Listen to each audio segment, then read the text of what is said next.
Definitely had a lot wrong with it that I didn't realize when I was younger. Though, unlike the last season, I remembered actually a lot of these episodes, the later ones anyway. Like, I had a really good memory of them, and it was almost like I was watching them like I watched them yesterday. But, you know, it's been a few years since I watched the show. But, anyway, let's start off with one thing that I actually want to mention real quick. They brought back Spike for an episode. He was in like one episode of season 1, and he was Chase's like glitch when he got angry or some bullshit. They brought that back, which I always thought was dumb. But there was something in season 1, I don't remember how or why it happened, but I think it was not too long after we met Adam, Bree, and Chase. And Adam had plasma grenades, but we did not see that at all in literally any other episode in season 1, or in now, an entire episode of season 2. So our first episode starts off with Marcus, and then he disappears for 9 episodes. So yeah, they did a really good setup with that cliffhanger last season. Not. Obviously, when I was younger, I didn't pay attention to that, but they seriously set up Marcus and then didn't use him for 9 whole episodes. They finally get him back in episode 10, right? He tries to kill Leo and disappears for 4 episodes. Then we get a 2-parter, and then he disappears again. Then we get a little bit of Douglas later when he tries to get Chase to join him. Then another several episodes later, we don't see Douglas or Marcus. Though, to be fair, Marcus was presumed dead after the whole avalanche in Douglas's lab. And then at the very final end of the season, we're finally back with, oh, here's Douglas. So yeah, pretty dumb. Spyfly was kinda cool. Missing the mission, I honestly don't remember that one. Quarantined. Bree is supposed to be one of the smarter ones on the team. And I get, she wanted to have a normal life, have a boyfriend. But she was poisoned. And she left. She was exposed to chemicals, and she was like, you know what? I should expose the person that I love to it. Yeah. Does not make sense. That's something Adam would do, not Bree.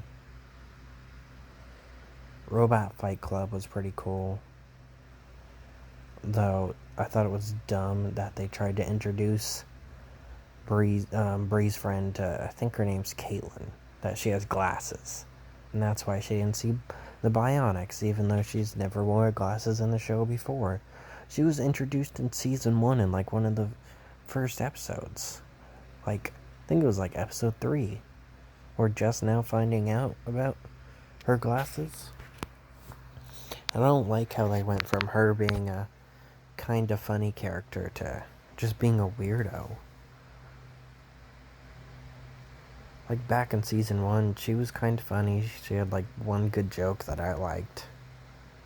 Though it wasn't, a big joke or anything like that. It was just a quick little joke about how that one popular girl is an asshole and steals clothes.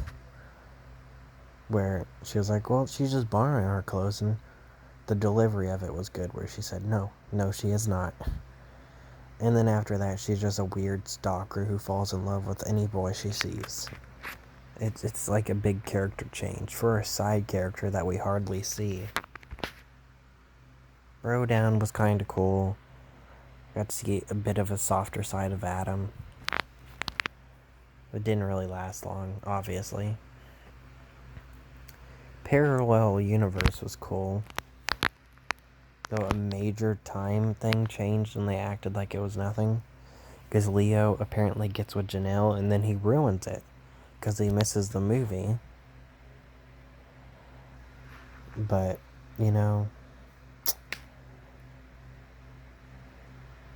guess there's no consequences.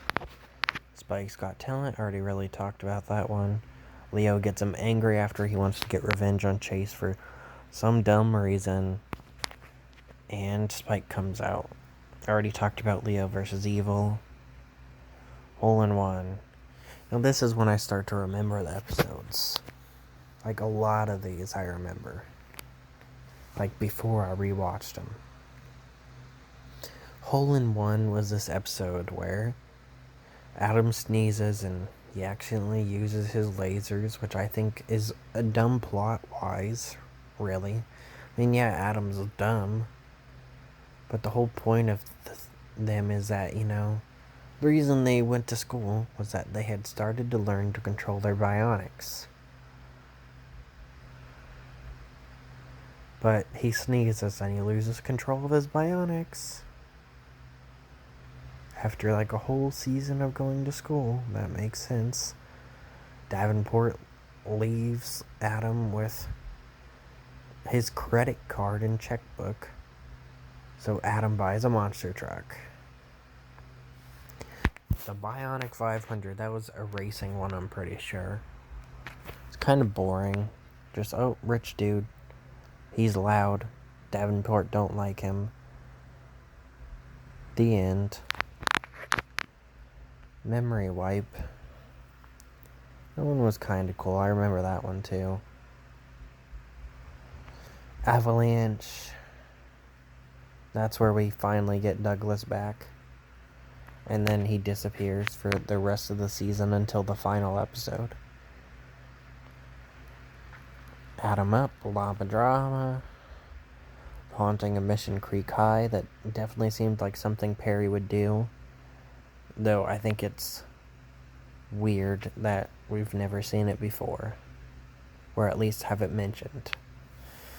Though it is like every 10 years. Perry 2.0. That was kind of a meh episode. My Little Brother.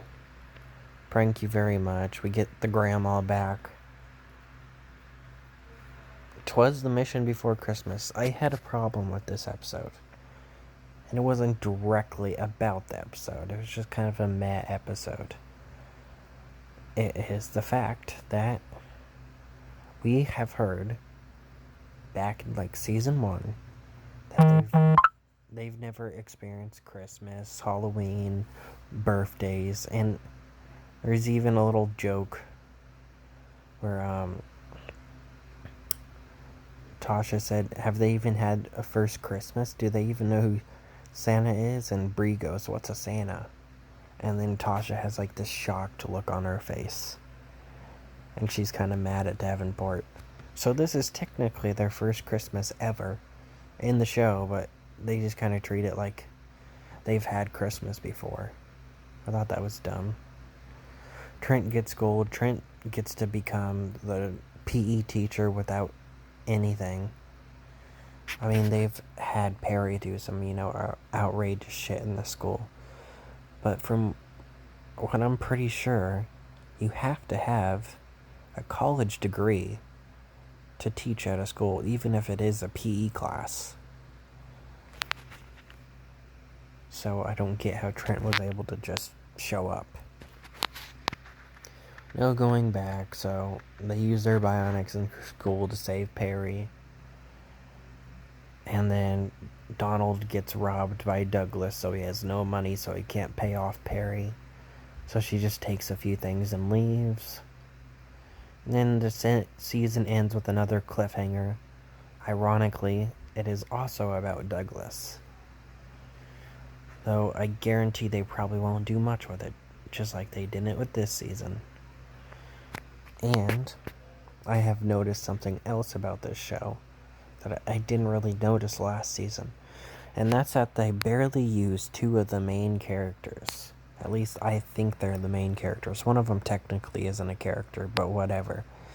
Eddie, the machine in the house. There's several episodes where they just won't use him at all. And then Tasha. The episode where Donald literally gets kidnapped. The kids get kidnapped. Leo has to go and save them. And it's a 2-parter. We don't see Tasha once. Not even when they get back home either. It's crazy. Her husband and her kids get kidnapped, and her own biological son goes to save all of them. And she is nowhere to be seen. It's just crazy to me. But yeah, that's about it.